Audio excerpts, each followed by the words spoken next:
mayoría de las religiones en el mundo han nacido buscando ¿qué?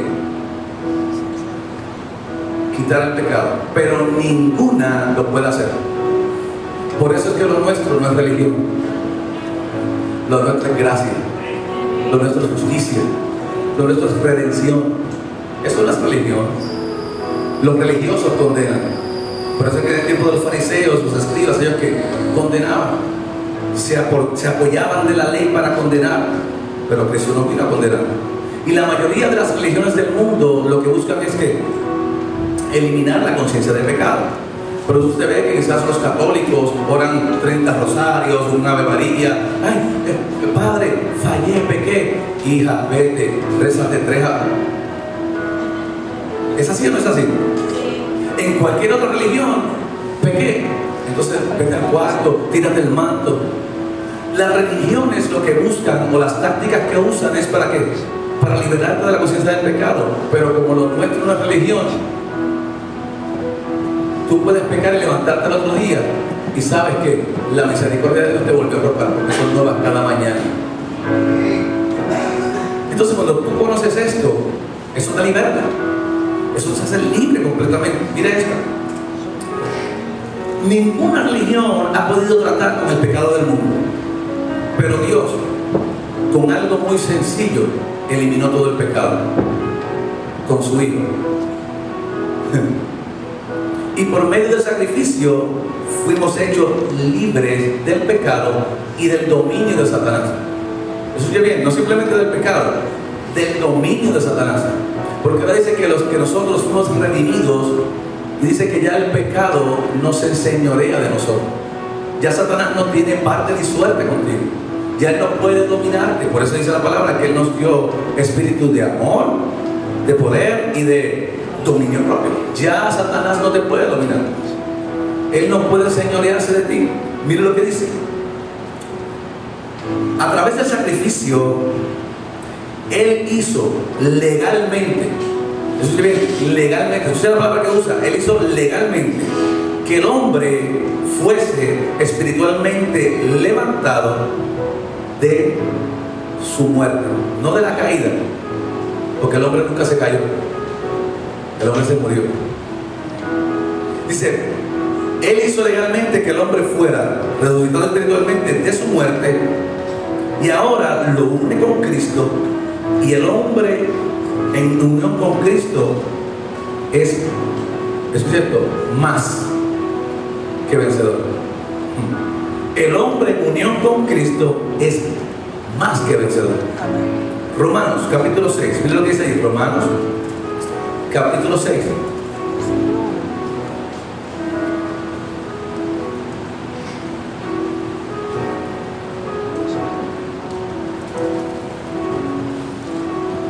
Versículo 3 al 8 dice: ¿o no sabéis que todos los que hemos sido bautizados en Cristo, hemos sido bautizados en su muerte?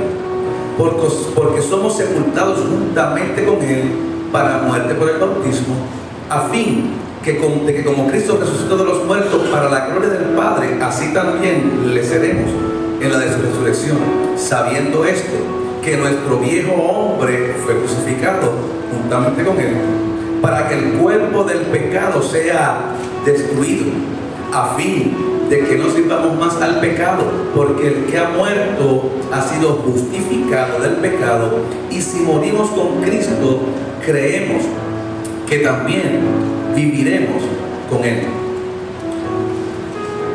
Cuando usted conoce esto, dice la palabra que nosotros vivimos en una naturaleza divina. Busque segunda de Pedro, vamos a ver cómo Pedro lo dice. Pedro lo dice de una manera magistral. Segunda de Pedro. ¿Dónde está eso? Después de primera de Pedro.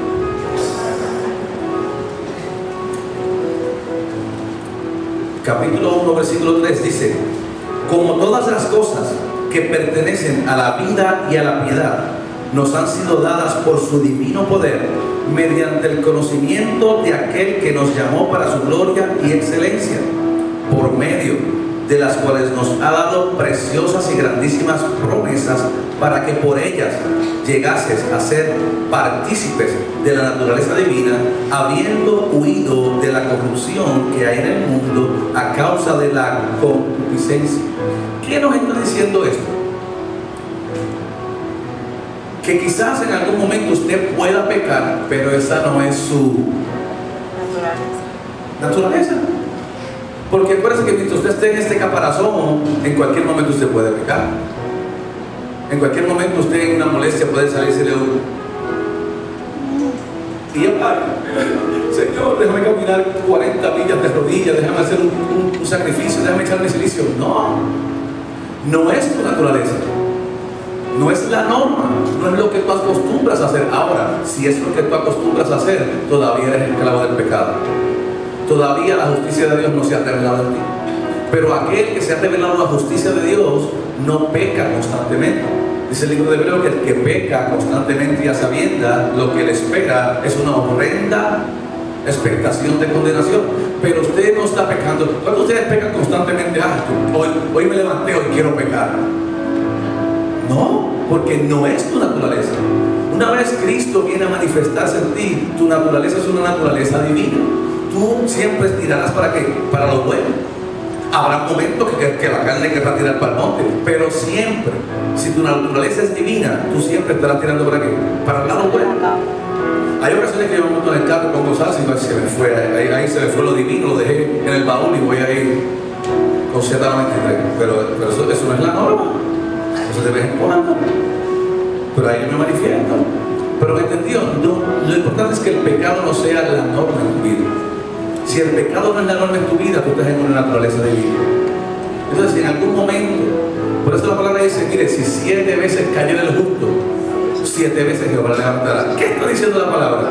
En algún momento puedes caer, no te condenes, porque Él te va a volver a levantar.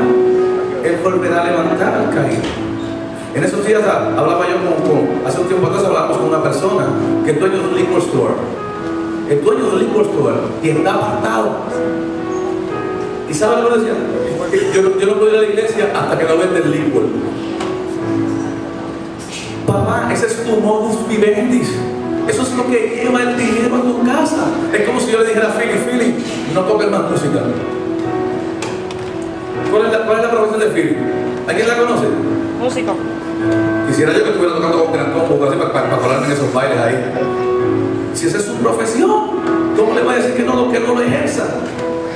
Por favor. Entonces, el hombre decía, no, hasta que yo no venda el licor, yo no puedo ir a la iglesia.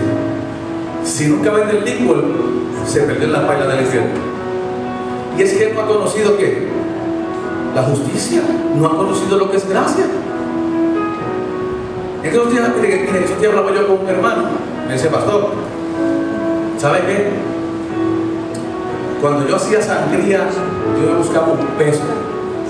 Le dije, comienza a hacerla de nuevo. Ay, pastor, pero ese licor, eso es un negocio.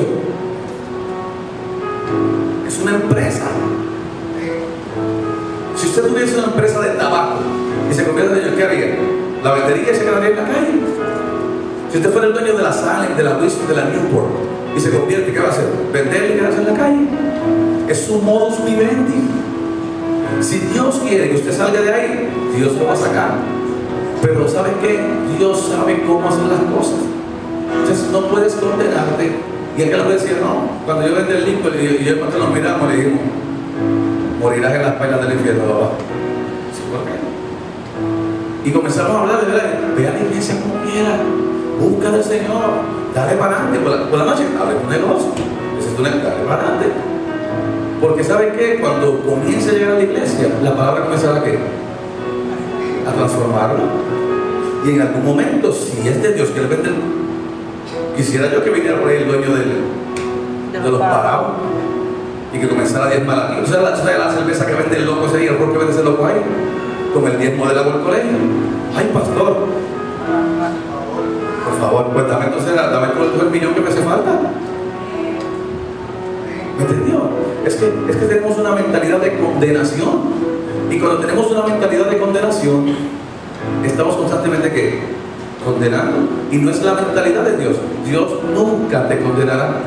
Dios nunca te estará señalando el pecado. De hecho, dice que Él lo tira a sus espaldas, se olvida de Él y no tiene más de Él. Dice que lo echa al fondo de la mar. Ahora, ¿saben qué? Yo analizaba esto. Cuando tú echas algo al fondo de la mar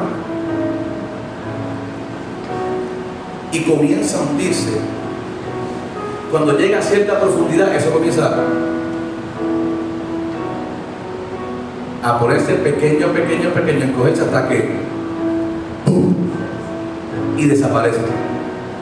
Entonces, si Él echa tu pecado al fondo de la mar, quiere decir que eso se sigue hundiendo hasta el punto que no se acuerda más de Él. Lo que pasa es que cuando Él tira el pecado al fondo de la mar, tú corres a scuba diving, buscas un tanque, una careta, un snorkel y te tiras a recordar lo que ya Él tiró a la mar. No podemos vivir así. Lo que pasó, pasó. Hay un futuro certero delante de Dios. La gracia de Dios te está cobijando. Tenemos que eliminar esa naturaleza de conciencia. Por eso usted nota que cuando en el Antiguo Testamento todos los años el sacerdote entraba una vez al año a hacer expiación por todos los pecados. Usted conoce la historia. Ahora mire esto. Si el sacerdote entraba una vez al año a hacer expiación por todos los pecados, ¿qué estaban haciendo ese día que entró el sacerdote? Acordándose de todos los pecados pasados. Por eso ahora, aunque aquel momento el sacrificio era válido, ahora dice, no, yo tengo que hacer un sacrificio mejor. Un sacrificio que no haya que hacerlo anualmente. Un sacrificio que de una vez y por todas elimine todo el pecado. ¿Y para qué, pastor? Para que no tengas más memoria de Él. Para que no te acuerdes más de Él. Para que no pienses en Él y ese no sea tu conciencia. La conciencia del pecado te ata a la ley. Y ya muchos no vivimos en la ley, vivimos en la gracia y en la justicia. Ahora miren esto.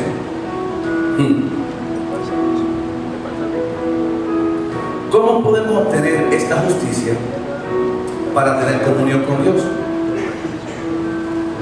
¿Qué nos quitará la conciencia de justicia, de pecado? La única manera de tener esta justicia y de eliminar la conciencia de pecado es a través de la fe. Es como único puedes alcanzar esta justicia, a través de la fe. ¿A través de la fe en quién? En Cristo. A través de la fe en Cristo, porque cuando tú tienes la fe en Cristo, tú entiendes que Él en la cruz del Calvario, ¿qué hizo? Llevó todos tus pecados. Si eso es cierto y tú crees en eso y tu fe está puesta en Cristo, tú sabes que ya tú no caminas en pecado, tú caminas en santidad.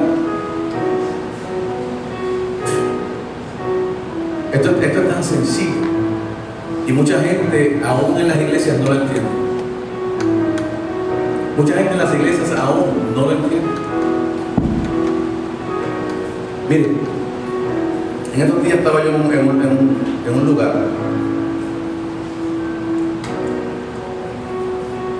y este varón decidió orar por mí. Y comenzó a orar por mí. Ya, pues, te siento orar por usted. Ora por mí. Y comenzó a orar. Y allí pegó la lengua. Y aquí se puso la cosa buena. Y comenzó a moverse. Y ahora se está poniendo mejor, Señor. Ahora sí que sí. Suelta. Y comenzó a profetizar. Olvídate ya. Y dice así, yo me olvidé de lo que pasó hace tiempo. Y de más adelante vienen grandes cosas. Yo sé que yo me acuerdo de lo que pasó o de lo que pudo pasar. Yo no tengo memoria de eso. Yo estoy fijándome en lo que ha de ser. Aquello que fue, ya es. Lo que ha de ser, es ya. Y Dios restaura lo que pasó. ¿Quién restaura lo que pasó? Entonces hay que entonces buscando restaurar lo que pasó.